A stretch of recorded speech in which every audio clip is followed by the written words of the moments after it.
So guys, दिनैहाय जोंहानि न'आवहाय सासे ओरैबायदि फेमास आर्टिस्ट जोंनि बर'नि बिथांखौ दिनै जोंहानि न'आव लोगो मोननानै आं बिराद गोजोननाय मोनदों बेखायनो जिहेतु जोंनि बर'नि बेसेन गोसा आर'नाइ बेजोंहाय आं बिथांखौ वेलकाम खालामो Thank you. गोबां नोंथांमोना बे आदानि चेनेलाव नुयो गोबां जों रायलायनाय बा दिनैहाय आङो सोंनो नाजानोसै आदानि सिगाङावहाय जे आदाया सोर एक्ट्रेसखौ साबसिन मोनो जिहेतु सासे एक्ट्रेसआ खाथियावनो जनानै दङ फेभरेट एक्ट्रेस दा माने फारसेथिं दायजायो फेभरेट बिदि गैया आं गिबियावनो बेखौनो बुंदों जों सासे एसे सिनियर बायदि जानायखाय जोंनि सिनियरफ्रा जिरायबाय जों फैलायबाय दा बे हिसाबै आंनि जेनोखि कनसेन्ट आंनि साननायफ्राव साफ्रोमखौबो एक्चुअली आं बर' इन्डास्ट्रियाव ना साफ्रोमबो एक्टर एक्ट्रेसखौ आं बिराद मोजां मोनो आरो आंनि गोसोआव नैबे साबसिन उननिचा एसे थायो खिन्थु बेयाव आं मोनसे लेभेलाव नायो एक्टिं हिसाबाव एज ए उमुक एक्टर उमुक एक्ट्रेसआ 100% खिन्थु अलराउन्डार रावबो जाया खारन मोनसे जेनेबा नों साननानै नों रमान्टिकआव बिराद मोजां गायो बे रियेलि रमान्टिकआ एसे ओंखायलायना बिराद मोजां ओमफ्राय जेरखम लिंसारखौबो होन लिंसारा साउथ इन्डियान टाइपनि माखासे आर्ट लायो बियो आं बेखौ जेखौ फोरोंनानै मोनदों ओमफ्राय फुजाखौबो नों नायदो फुजानि जेनिखि नायनाय स्मुथनेस बिनि फेसआ बिनि आलदा जेरखम जोंना हेलेनायाबो नों नाय माखासे एक्टिं आलदा एक्टिंआव बहुत पारफेक्ट जाजोबो जेरखम दा फुजि राफनेस स्मुथनेस बहुत रोखोमनि हायो दा जेरखम ओंखायनो बेस्ट होनोब्ला सोरखौ होननाय जायो बेस्ट होनोब्ला रायजो राजायानो एबा जुरि बर्डआनो जायखौ बासिदों दा सानै मोनबाय सासेया गिबियाव जों जारौ गेमस्रि नोंसिनि फेभरेट लोगोसे दाख्लै हेलिना मोनबाय लिनायाबो माबायाव लिनाया ओरैबायदि मोजां लिनाया माबायाव ट्रेजिडियाव सबसे बेस्ट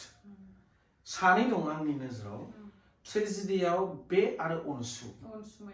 ओरैबायदि ट्रेजिडियाव बिसोर ओंखायनो प्रत्येकटा आर्टिस्टआ आर्टखौ आलदा आलदायाव पारफेक्ट जायो जेरखम आंखौथ' बुरियाथ' नायनो हाया जेरैबायदि नोंनिया भिलेनाव मोजां जायो बेबायदि आरो माने बयनाबो मोनसे माने पारफेक्शन थायो आरोना हल गासैबो आर्टिस्टआ आंनि थाखाय फेभरेट मोजां गासैबो एक्टरफ्रा जेरखम सोराङा नेपालि टाइप बायदि जेनेबा बिनि किउटनेस महरानो एसे सोलास्रिमथाव जायो आरोना हिनजावफ्रा फुदुंनो लुगैयोदां सोरांखौ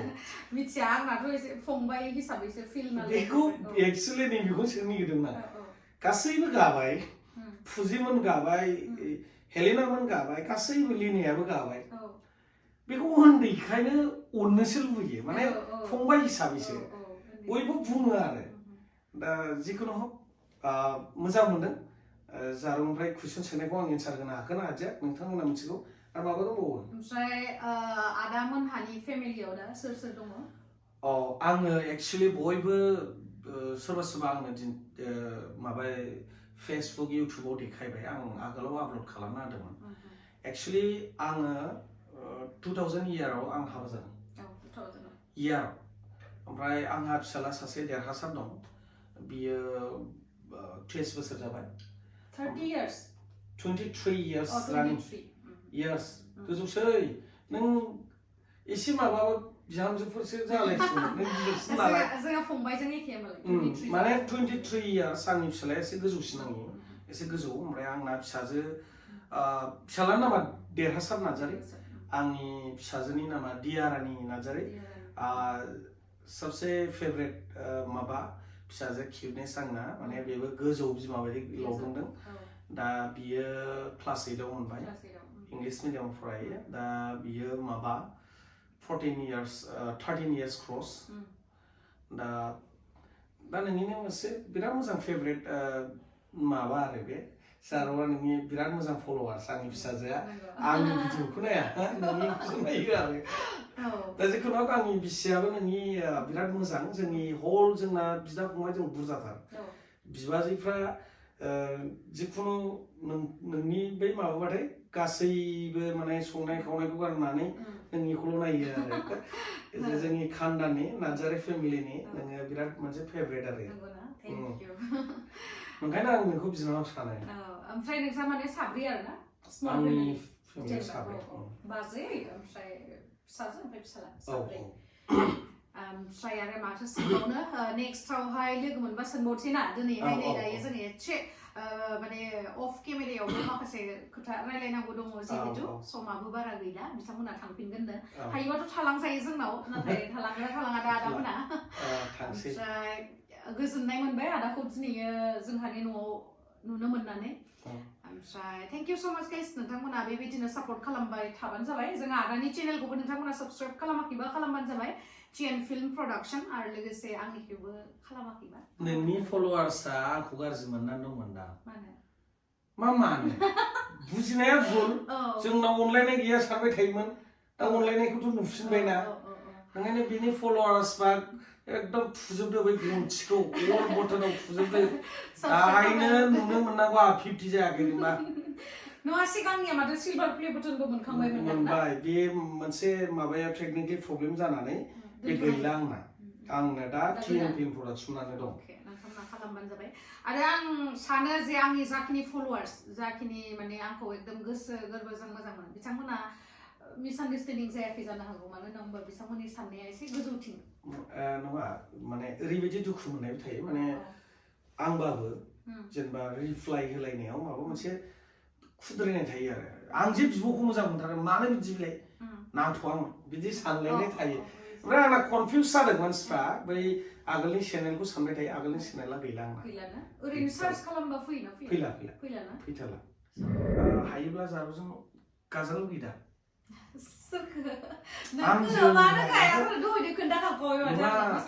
आंजोंबो आंबो बानायगोन ना खिन्थु जारु बायदि फट'स खालामनो हानाय नङा माथो नोंबो माथो मिउजिक भिडिअ दिहुनो माथो दिहुनो प्रडाक्शननिफ्राय दिहुनो खिन्थु बेखायनो बिदानावथ' मा लानो दा शर्ट मुभिल' बानायबाय थानायनि गोसो ना इन फिउचाराव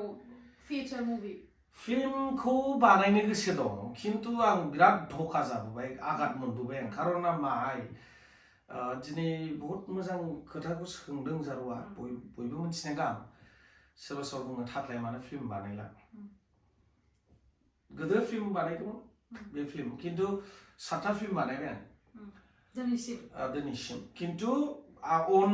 एक्शन डाइरेक्टर प्रडिउसार आंनो अल इन अल जानानै स्क्रिप्टबो लिरदों आं खिन्थु बेखौनो फोरमायनो नागिरदों आं दा जेनोखि दाखा जोमै एबा जोंनि खिथेर मोनसे एप्सआव हगारनाय लोगो लोगो गाव डाउनलड खालामनानै हगारदों दा गोरोन्थिया ओरैबायदि गोरोन्थि बे सासे प्रडिउसारा मारै थांगोन बे आंबो जेला बानायो आंनिखौ आं दुखुखौ फोरमायनो आं मानो फिल्म बानायला आं जेला बानायनाय लोगो लोगो रायजोफ्रा बुकिं खालामनानै लाङो सिनेमाखौ नायबाय नोंथां मोना सिनेमाखौ बिराद गोजोननायजों नाजावबाय नायबाय खिन्थु मा खालामो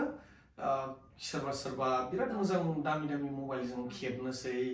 आरो सोरबा मारै मोनो अरिजिनेल केसेटनि कपिखौ मोनसै ओमफ्राय दा हगारना होनोसै हगारना होनाय लोगो लोगो नुखानोसै मबाइलाव बे फिल्मखौथ' नुखाबाय मा नायनो आरो मानो बेखौ बुकिं खालामबावदों गतिके सासे प्रडिउसारखौ गोथै खालामनाय जायो बेनिखायनो दानि मार्केटआव जिहेतु ससियेल मिडिया ओरैबायदि स्पिरिट होनाय लोगो लोगो आपल'ड खालामनाय लोगो लोगो फलोवार्सफ्रा डेन्जार थायो आरो फलोवार्सआ थानाय लोगो लोगो मालाय बेखौ गोसार होजोबनानै होबाय बेनिखायनो भबिष्यतआव जेलासिम हला जाफिनगोन अब्ला आं बानायनो आरो फिन आंनिफ्राय लिरनानै आं बानायनो गोसो दं आरो खिन्थु नैबिदि अनलायनांगोन हारिनि फिल्मफोरखौ माबानोब्ला आरो बासायनोब्ला ओरैनोथ' जों खोनानो मोनदों जोंनि बड'लेण्डआवबो हल बानायसिगोन होननानै ना माब्लासिम कमप्लिट जागोन बेखौथ' मिथिथ'ला बेखौ एक्चुअली जों जेनेबा माखासे टाचाव थानायखाय मोनथिदों दा रिसेन्टलि जायगाबो नायखाजोब्बाय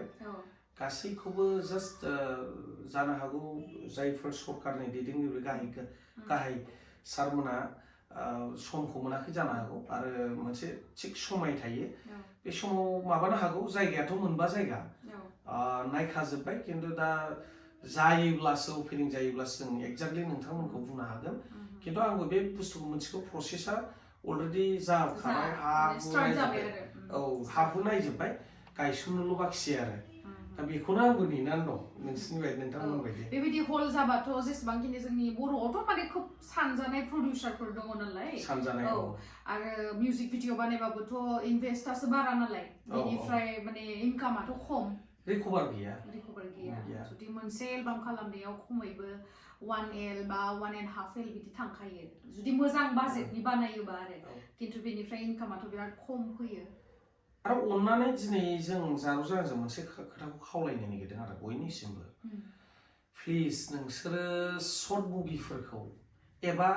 मिउजिक एलबाम जायफ्रा फैसा गारनाय एलबाम मोनसे मोजां खालामनांगौ बे जारौमोन खालामोब्ला बेसेबां मोनसे 2L थाङो 2 लाख फैयो बेसेबां मोनसे एलबामाव हाइस्ट 21,000 गाहाम फैगोन हाइस्ट फैथारबाबो जुदि 1 मान्थआव 1M भिउस जायोबा होमबाना 50,000 आ फैयो आरो मान्थआव खिन्थु उनाव मा जानोसै कपि खालामनानै नोंथांमोना रिआपल'ड खालामबा मा जानोसै बिनियाव फलोवार्सआव दायला माने बयबो स्टेटास होजोबसै गतिके जों नोंथांमोनाव मोनसे आरज खालामबाय जायफोर कपि खालामनानै बिदि खालामो अन्नानै प्लिज नोंनि इउटुबाव गाव गावनि रोंगौथिखौ लानानै दिन्थि नङाबा नोंथांमोनाव इउटुबाव जुदि होनोब्ला बेनि लिंकखौसो हो आरो अब्ला जों साफ्रोमबो थांनानै थागोन आरो नोंथां अब्लासो मोजां मिउजिक भिडिअ बा मुभिसफोर नुनो मोनगोन आरो ना नोंथांमोनाबो जुदि बेफोरबायदि खालामबाय थाबाथ' अबभियासलि प्रडिउसारा माने डिमटिभेट जागोन आरो ना बानायनो गोसो जानाय नङा जेरैबायदि आदायानो होनबाय दा बानायला नै आदायानो दा हल जुदि फिउचारावहाय जामारोबा नै दा स्टार्ट जाबाय होननानै मिथिनो मोनबाय आदानिफ्राय स' बेयो जुदि कमप्लिट जायोबा निस्सय जोंनि बर'निफ्रायबो बिराद मोजां मुभिसफोर ओंखारगोन आरो ना निश्चय मानो होनना बुंबा बेनिफ्राय जों मोनसे मा होनो माबा मोनसे होनानै जों मोनफिनोबा अबभियासलि बेयाव खामानियाव बांसिन गोसोआ फैखागोन निश्चय बेफोरबायदि आरो दा जिखुनु जारावखौ लोगो मोनबाय थाबा बिदिनो मोजां मोनसे माखासे नोंथांमोननि मा सोंथि दं मा सोंलु दं बेनि सोंलुनि फिननायखौ जों होनो सानगोन दा बेनिखायनो बयनिसिमबो बे समाव गोजोननाय जासिहरनायजों लोगोसे एसेयावनो भिडिअखौ जों फोजोबथ'बाय थेंक इउ